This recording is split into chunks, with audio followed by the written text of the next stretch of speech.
Hi, and welcome to VIBEZ Daily. This is a daily devotional curated by VIBEZ Church to help you practice the way of Jesus and be all that God has called you to be. You have joined us for our year-long series titled Devoted. Acts 2:42 tells us that the followers of Jesus were devoted to the apostles' teaching, to fellowship, to breaking of bread, and to prayer. This podcast was created to provide context and commentary for what you read each day. Just before our friends begin discussing today's reading, we want to invite you not only for fellowship, but for prayer as well. We have created the Vibe Daily Chat group to offer you fellowship and a community where you can state your observations, ask questions about the reading or the podcast. You can join us by downloading the VIBEZ Church app in your favorite app store. Click Join the Conversation and join us today. And finally, we hope that you can join us for prayer. Prayer happens Monday through Friday, and more information on that can be found on the VIBEZ Church app under prayer. Now, let's begin our conversation on today's reading.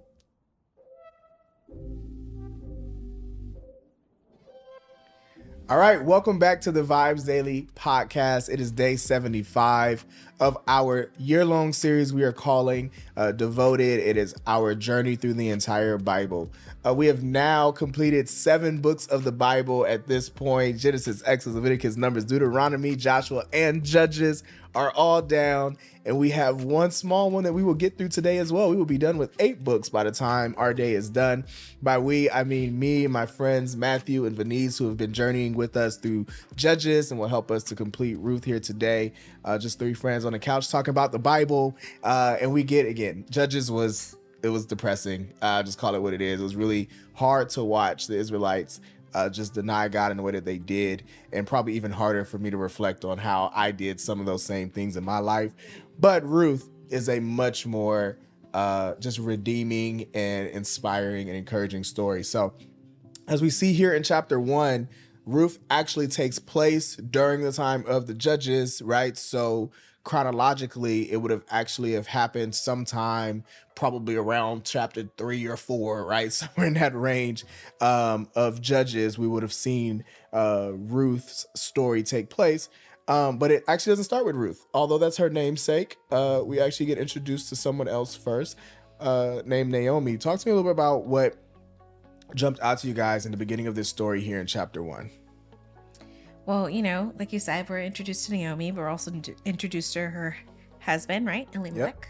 Yep. And then also her sons, is it Mahlon and Chilion? Mm-hmm.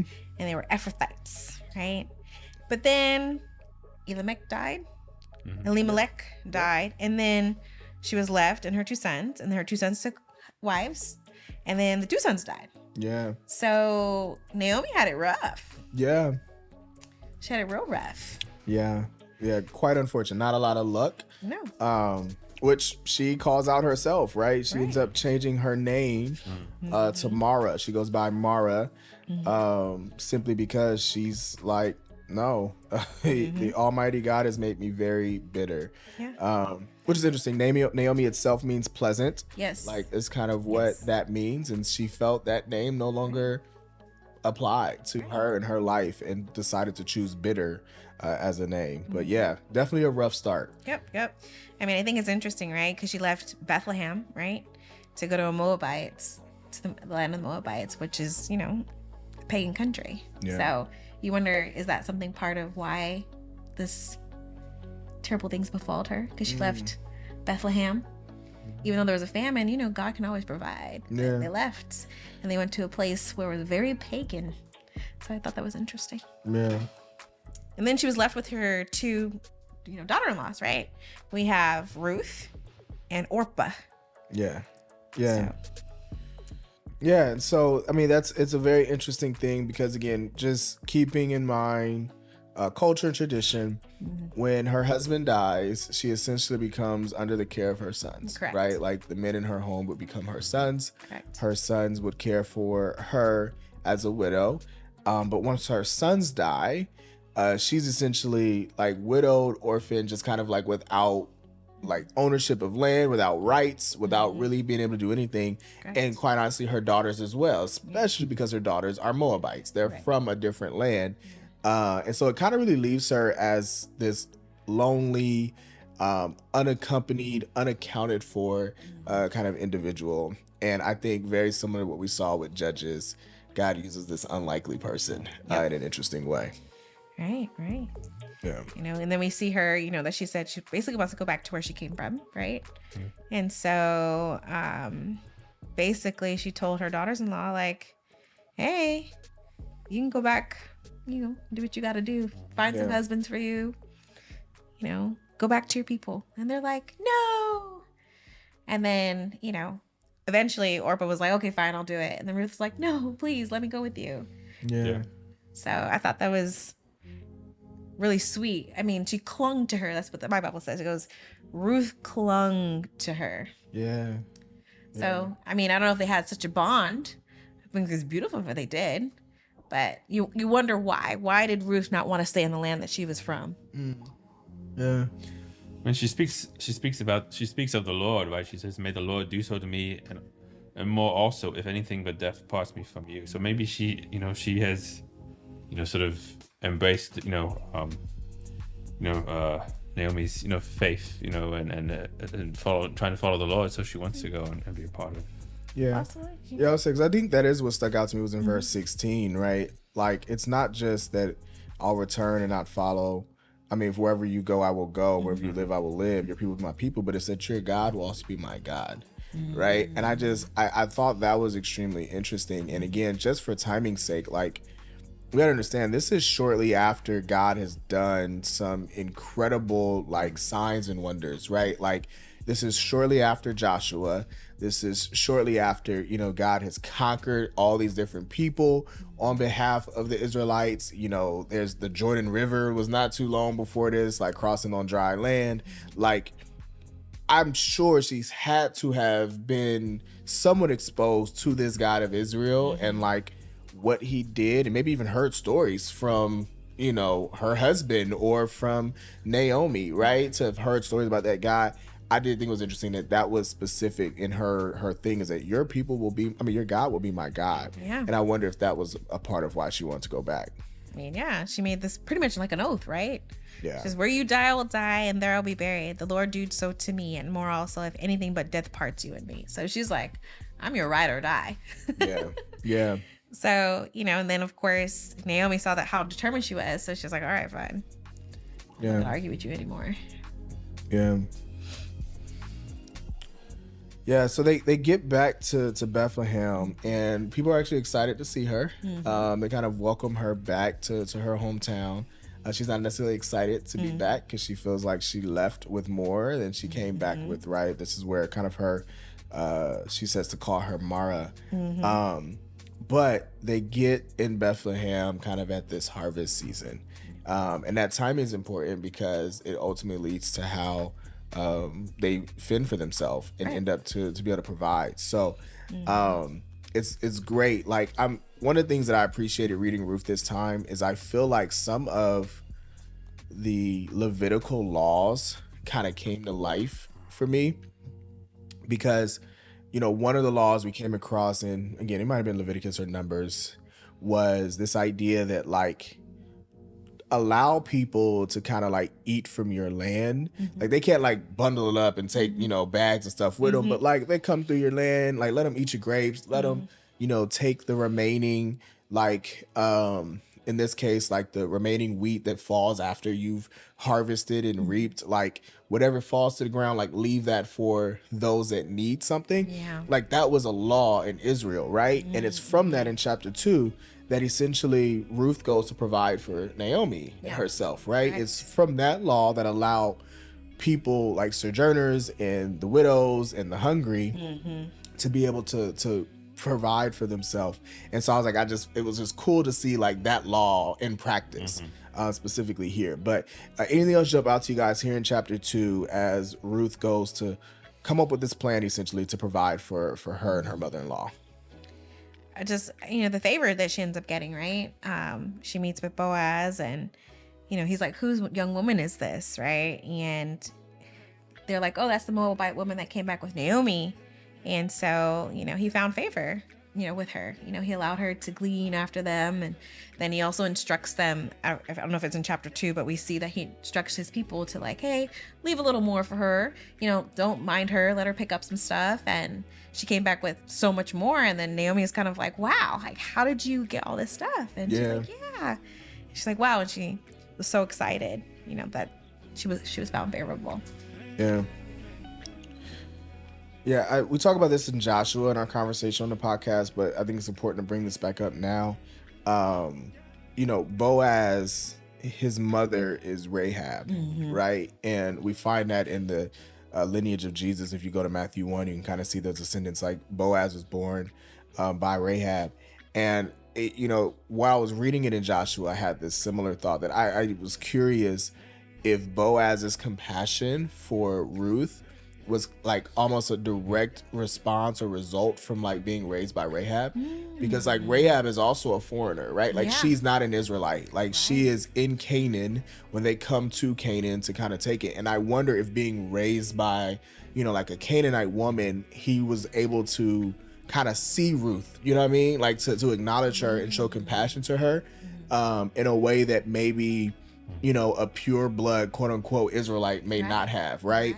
And so I wonder that if even in that you see that beauty in God's just providence, like his plan for things, that it's specifically Rahab's son that sees her, someone that he's, half Israelite and half Canaanite essentially is the one that notices the Moabite woman. I love that. Because, she says, why have I found favor in your eyes that you should take notice of me since I'm a foreigner? Yeah. She's a stranger in the land. And then, but he also said, I saw that all that you've done for your mother-in-law, So, he sees the kindness of her heart also. So therefore, he's also showing her kindness. I think it's kind of a beautiful kind of depiction of what's going on, right? Yeah. Between them. I mean, and Boaz is described as being a worthy man right in the beginning of chapter 2. So someone of integrity. Yeah, shows, I think, where his heart is. And, Yeah, good. That's beautiful. Yeah, so this chapter really starts with, like you said, Ruth coming up with a plan to provide for them. But it kind of goes into Naomi coming up with a plan to kind of get Ruth chose. I'm just gonna say it that way, like essentially, right? So like because they find out that not only is Boaz a noble man, and not only is he, prominent and he's this great guy, but he also happens to be a redeemer in their family, right? So again, this was another one of those laws that I saw coming to fruition. I'll be honest, right? I've had this conversation. We had a little bit on the podcast, had it offline in church and some other stuff.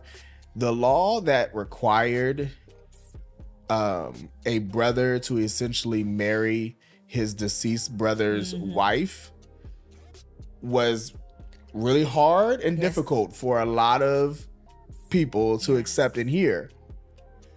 That law is what redeems Ruth, though. Yes. Right? Like that law that we're like, I gotta marry my brother-in-law, like, or whatever, like that kind of like idea of that is ultimately what redeems that is the redeemer. That is who they're talking about, right? It's because the law is extended to like, okay, first it's the brother, and then if it's not the brother, then there's like, uncles or cousins. Like there was this lineage of like, okay, this is how we keep land in the life of, or in the inheritance of a certain name. It's that law that creates Boaz to be a redeemer and someone whom gets to marry Ruth. And so I'm like, I think back to that discussion and those conversations to go, as much as we looked at that law and was like, that's a little hard for me to understand. This is the good of it. Yep. This is the good side of that law kind of coming to fruition. That's really good. Yeah. It's really good. Yeah. Because like you said, Naomi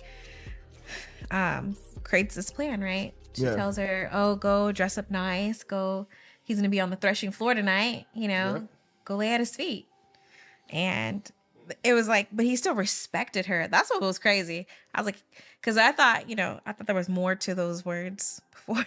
Like, go lay at something. Like, what you mean she lay at his feet? Like, and so, She's a little fetish. but huh? but just basically, she was just waiting, and then he was like, what's going on here? And then you have that conversation, and he finds compassion for her, right? And then he makes her leave early enough so no one thinks any impropriety had happened, right? And he also gives her the 6 ephahs? Measurements. Yeah, How do you say I that? just said measurement. Yeah, Of barley, right? And laid it on her so that way it wasn't so, obvious. Like, okay, she was getting some food. That's why she was out in the streets early in the morning. Yeah, definitely kept her honor at the forefront, right? Yes. But I also like how this Bible points out that she only got 6 ephahs of barley, which is a focus on the number 6, which often represents incompleteness in the Old Testament. Mm-hmm. But with this gift, which it would consider incomplete, however, she'll get her final seed at the end. And I was like, that's deep, right? Oh yeah, that's pretty good. Yeah. I think it was like, it probably was. Boaz was like, to be continued. Right. We not done yet. All right, don't worry about it. Right. I got something for you. Right. And so, then that whole scenario comes back into with the whole sandal thing, right? He goes to, I don't know who the guy is. What's his name? Did they even name him? I don't think they named him. Yes, I did. The relative. Did they name the I don't relative? even think they give us his name. So he went with the relative to say, hey, like, will you take over for this land and, take on? He was like, and at first he was cool with it until he realized he had to take on Ruth. Yes. And he was like, I thought that was a sly way to do that, right? Like, because he was just like, oh yeah, there's this land that you're next in line for to inherit. You want that? Oh yeah, I'll take that. All right, but you gotta take her too. Right. No, hold on. Right. No, I'm not in on that. Okay, that's what I thought. You gotta take that Moabite with you. Right. Yeah. I thought it was interesting. I did think that, like, I love back at the end of chapter 3 though, like Naomi just knew, like, he wasn't going to sleep. Like, he wasn't going to let it ride until he had done what he said he would do, right? Like I just said, wait until, this is verse 18. Naomi said, my daughter, wait until you find out how these things go, for he won't rest until he resolves this today. Like, I do love that Boaz was like on top of it. Yes. Like, he was just like, I'm gonna do this and I'm gonna make sure this gets taken care of today. I'm gonna go find this redeemer. We're gonna go have this conversation. He even comes up to him and talk about something completely different, and he's just like, no, wait, let's talk about this land real quick though. Right. Because I want to make sure that we have this conversation in front of these elders to talk about this field and ultimately this woman. Yep. Because I want that. And so, yeah, I did love his just eagerness to kind of make that happen. But it just speaks to how great of a character he has, right? I mean, we're seeing that all throughout this story, how he was so kind to Ruth and how he showed kindness to a stranger and allowed her to do all these things. And then he's a man of his word. So it's awesome to see the consistency. Yeah. That's good.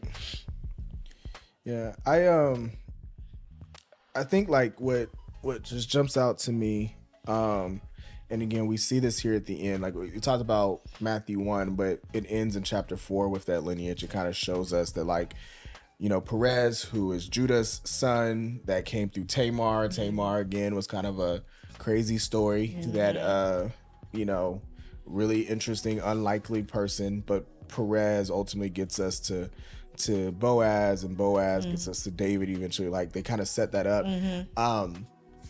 I think I love the layers in this story of, like, it's one of my favorite things about God. It's his providence, is that he has a plan for everything, right? Like, everything has a purpose and a place. Like, there's nothing that is by accident, right? And so, like, I go back to those spies and I go, they entered Rahab's home specifically. It wasn't an accident that it was Rahab, right? Because Rahab was ultimately going to marry Salmon. You know what I mean? Or Salmon, I don't know how you say his name. But Salmon, I'm assuming. Yeah. But like it was for that purpose, right? Like, there's only one in the entire wall, like, there's one family that's spared, it's Rahab's. Right. You know what I'm saying? And so she, for that specific reason, for her to birth Boaz, and Boaz's purpose is to redeem Ruth, and their purpose is to birth Obed, right? who ultimately gives, King David and Solomon and ultimately Jesus down the line, right? Like, I just look at this and go, like, you couldn't make this up. Yeah. You know what I'm saying? Like, that's what that blows my mind about. I'm like, you can't make this up, just how intricately involved all these different stories are and how intertwined they are. And I think, like, yeah, it's easy for me to look at this now and look back and see that. But, like, I know, again, in my own life, I can look back and go, God, man, legit, you moved me to Blythewood, South Carolina. Like, on this specific street, for me to run into, like, these people. You know what I'm saying? Or for, like, the little homie to meet his wife at this church. Like, you know what I'm saying? Like those kind of, I'm like, it's the most random place in the world to me in a lot of ways. Yeah. But then I can look back and go, okay, now I see why I'm there. You know what I'm saying? And why that happens. And I think, like, when we look back on our lives, like, we can see how God is he's just back there, man, just pulling strings, just weaving stuff together. You look back and go, that's crazy, God. Like, that'd never happen if that one little detail. Right. You know what I'm saying? Like, I don't know. That's beautiful. what I love about her story. Yeah. And I mean, and also you see, he uses imperfect people, right? It's not the best. It's not the shiniest. It's not the perfect person. It's the messy. It's the messed up stories. Yeah. I mean, it's beautiful to me because I know God can use me in my sinfulness, in my hurt and my pain, even when I'm distant from him. He can still use me for his plan, for his purpose. Yeah. I think that's beautiful. Yeah. And how, I mean, just jumping towards the end of chapter 4, how, like you mentioned before, like how this sort of all ties in and points to Jesus, right? I mean, you take like the one verse when the women, what they say to Naomi, if you took that in a different context, it could sound like it's talking about somebody else, right? Blessed be the Lord, who has not left you this day without a redeemer, and may his name be renowned in Israel. He shall be to you a restore of life and a nourisher of your days. So like, you kind of see that's like a foreshadowing, right? I mean, there's a truth there. I mean, generation down the line from now, it's going to be an ultimate redeemer, an ultimate restorer of life. Right. I mean, and she thought she was empty, but she technically was full, right? Because at the end of the story, she changed her name back. Change your name back. You're not bitter no more, girl. Actually, on me. Yes. Matthew then took us to the altar. We're going to have altar call, come to the Lord, brought us back to the cross. That's how you got to do it. That's how you close a Baptist sermon right there. Take us back to the cross. That's good. Good. Anything else that jumped out to you guys about Ruth? It's a beautiful story. It is. It is. And I'm always blown away. Like, the other thing I'm always blown away is, like, I just wonder if the authors just knew. Like, we're still generations away from Jesus. Generations. And let's just be honest, when Jesus comes, even when he comes, people didn't believe he was who he said he was, right? So, like, it's not like they knew Jesus was coming through this line, because if they did, most people would have been more prepared for who Jesus was. So most people don't. Like, they believe in me when he came. It was after the fact that, like, Matthew was going, oh, look at this. He done came through this line, right? So, but I just wonder, like, when they wrote this story, why they felt Ruth was so significant. I feel like they did it because of David. They felt like Ruth's story was significant because of David, and they was like, oh yeah, because he's important, not realizing they're like, nah, he's not even halfway through the story. We ain't even got there yet. No. Like, the best is yet to come. For real. Real. Yeah, good. Well, it's a great way to end our week. Yeah. Again, much better than Judges. I'm glad this story was there. This happened during Judges, though, so we can kind of take it, right? It happens in that same time frame. But, man, Matthew, Vonice, thank you guys so much for joining us this week, sharing your thoughts and reading with us. And to all of you, again, hope that this has been helpful just to kind of contextualize, add some thoughts, some perspective. And again, we always love to hear from you as well. If you have your own, however you watch and wherever you follow, leave some comments, send us some messages. I don't know, just post something in the ether. The Lord will bring it to us in some way. But we're so grateful that you've joined us this week. Come back and see us next week where we start 1 Samuel and just continue to journey through human history in the Bible. But until then, take care. Bye. Thank you for joining us for the VIBEZ Daily Podcast. Be sure to like, comment, and subscribe on your favorite podcast platform or download our favorite, the VIBEZ Church app. Visit vibes.church/devoted for additional episodes, notes, details, and the latest merch. Join us next time as we continue our journey through the Bible. Take good care.